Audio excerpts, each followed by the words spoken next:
how important has that faith element been, and how important is it for a faculty member? It's really important, and to tell you the truth, the realization came to me when I got here. Remember, I was in public schools for, when did I stop? Year 31, I think, that I worked there, so you can't mix, church and state. And then I got here, and we could actually pray if we wanted to. In the classroom, outside of the classroom, we could— With the students? Yes, and that, I had to get used to that, because before, you're faithful, but you learn that you can't, express it as much.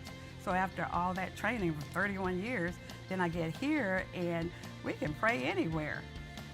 Dr. Dianne Reed is the director of the doctorate program, ED in Executive Educational Leadership, and a professor of education.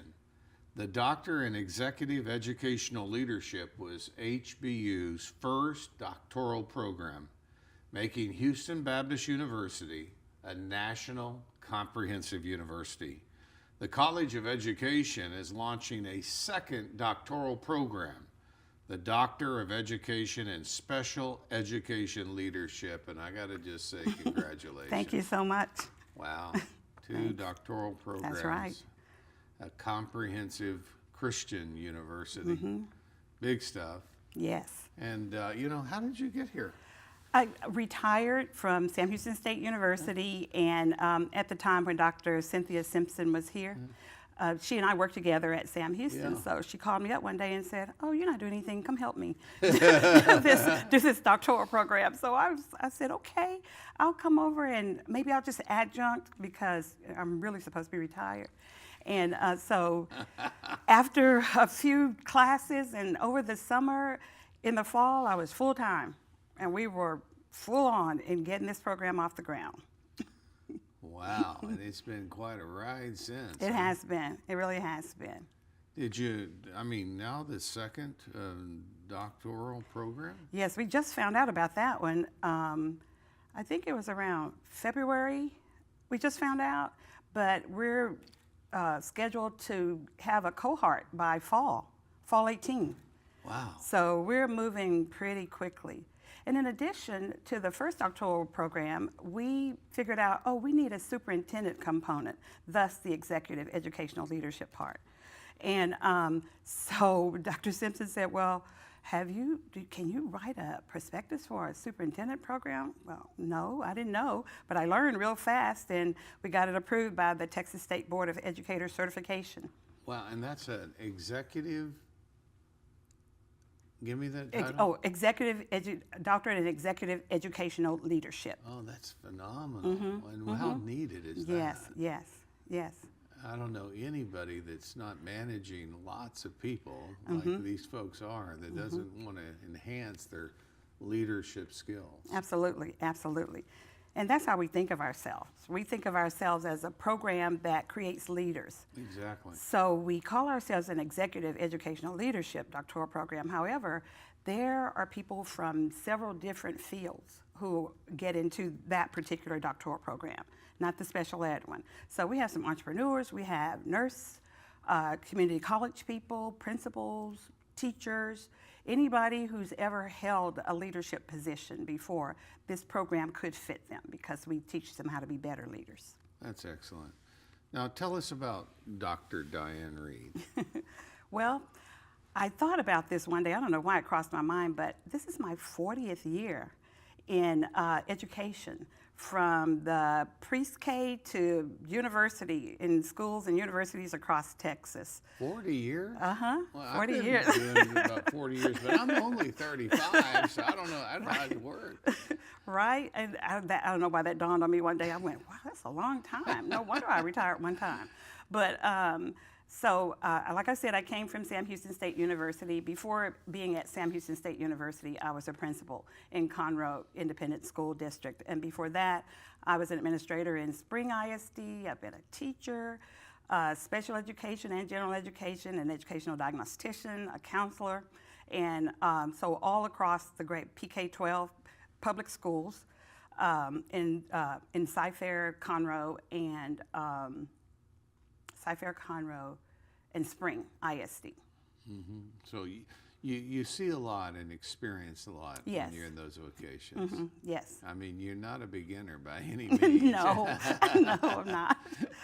And it's a challenging environment today Very, yeah. to be a teacher in a school. Yes, absolutely. Yeah, yes, it is. I don't see how they do it. And it's even more challenging for the principals, too, because they're the ones who are trying to make sure that we hire the best teachers, and we train those people, too, in our program to make sure that we're getting people who are good with the students to make our students the best, too. Yeah. And so tell me about the education department here at HBU and all that. That we're doing? Yeah. We're doing a lot. When I got here in 2013, let's talk a little bit about how fast we're growing. Yeah. When I got here, I think immediately when I got here, we hired about 6 or 7 new positions because we knew that this doctoral program was coming down the pike, and the university was supportive because we said, if we do this, we're going to need more people. Right. So we got to hire those people, and along the way, we're still hiring. Right now, I think our psychology department has, and nursing, I think, here on this campus, have the greatest amount of students in their program. For the education department, we are adding cohorts like within school districts, surrounding school districts, and the cohorts have us go to the students, like they stay in their district, and then we go Right. visit them. And right now we're in Fort Bend, Aldine, Cy-Fair, Katy. I'm probably leaving off something, but that's how fast it grew. When I got here, it wasn't like that. Just in 2013, that's only 5 years ago. Right. And also, when I first got here, we were doing a little bit about online, mostly hybrid, where the professor would meet with the students, half the time, and then half the time they do some online assignments. And now our principal preparation program is fully online. We have students all across the nation in that short period, so we're still growing at a fast rate. In addition, I forgot to say this, in addition, we're thinking about a total online doctoral program too. Wow. So we had to put our brakes on a little bit, and we said, well, let's wait a minute for this till we get this special education doctoral program going, and then we'll take a look at the online doctoral program, because people out there, they like online education, and we want it to be the best. Yeah, and I can't help but think that if you're a teacher, that you want to continue your education, because it gives you just limitless possibilities. Absolutely, absolutely. And those are the kind of people that we look for, especially for this terminal degree, the doctoral degree. Right now, this fall, we will start our 3rd cohort already. The first cohort started in 2016. We brought in a 2nd cohort in 2017. We'll bring the next cohort in 2018. Each fall, we bring in a new cohort for the educational leadership doctoral program. And so the executive educational leadership, right? And it's a doctorate in that. Yes. I mean, that sounds very cutting edge. Yeah, it's pretty common. It's cutting edge probably for our university because we're so small, and we're a small Christian university, and I think small Christian universities are just getting doctoral programs off the ground a little bit within this past decade probably, because it's a huge job. So when you're small, sometimes it makes for a different kind of struggle sometimes to make programs like that. Tell me about your story and your faith story.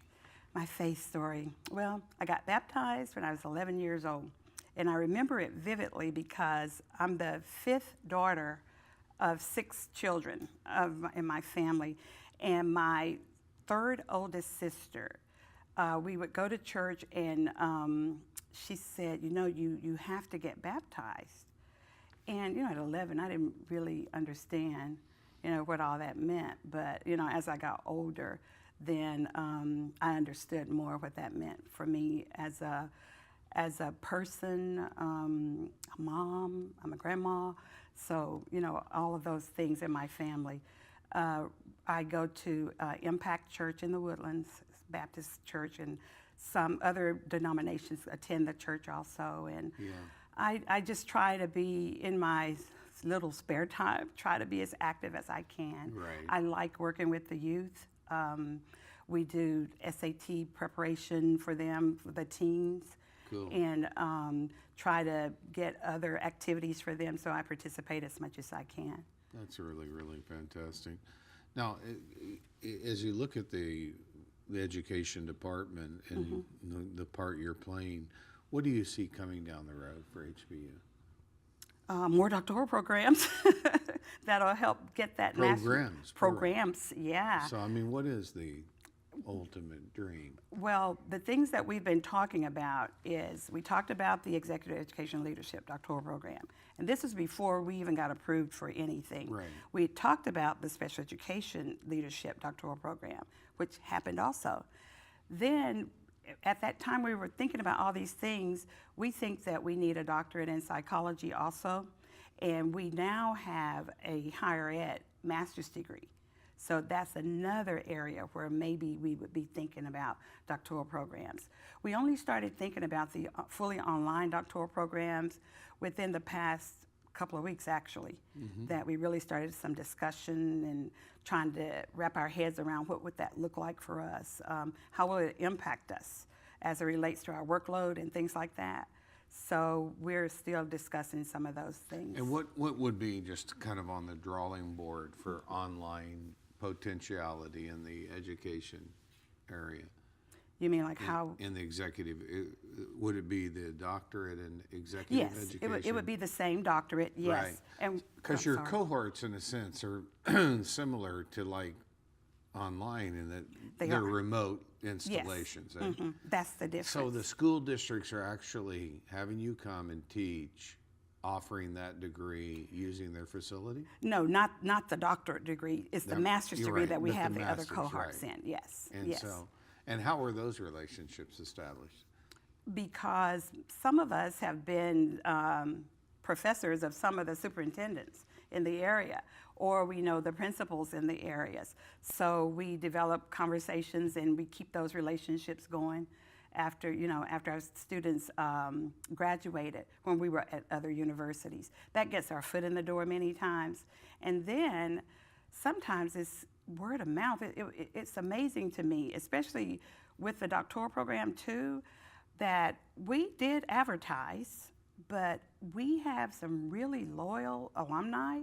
And so it's kind of like one person told another person and another person told another person. And before we knew it, we had cohorts built in the school districts because the superintendents and some of the principals in those school districts know us and they know about HBU too. They will welcome us in and encourage their teachers to get certifications that will put them in positions other than in the classroom. Very good.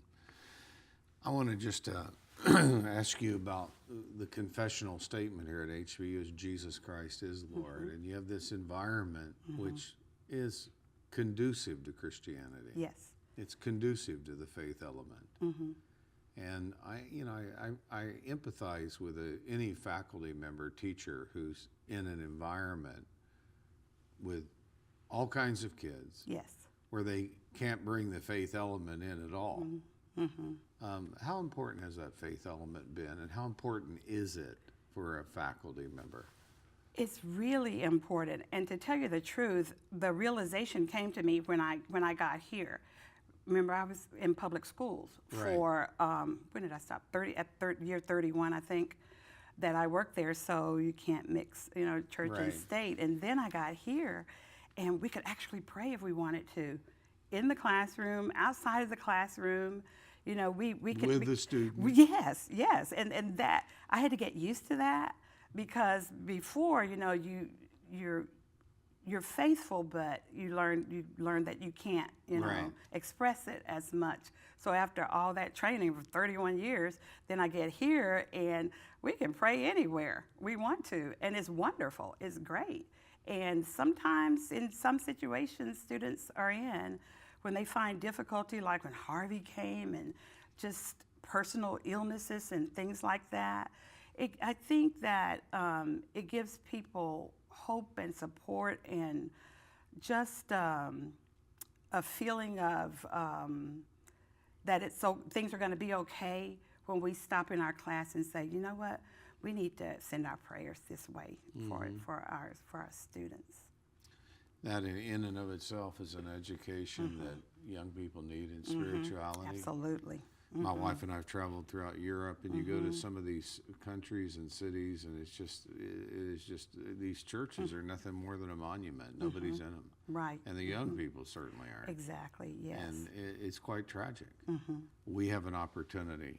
Yes. Well, Dr. Dianne Reed, we are so thrilled that you came today to sit down with us, the director Thank you. of the doctorate program, EDD in Executive Educational Leadership, and professor of education. Now, you can learn more about all of this by going to HBU.edu/COEBS.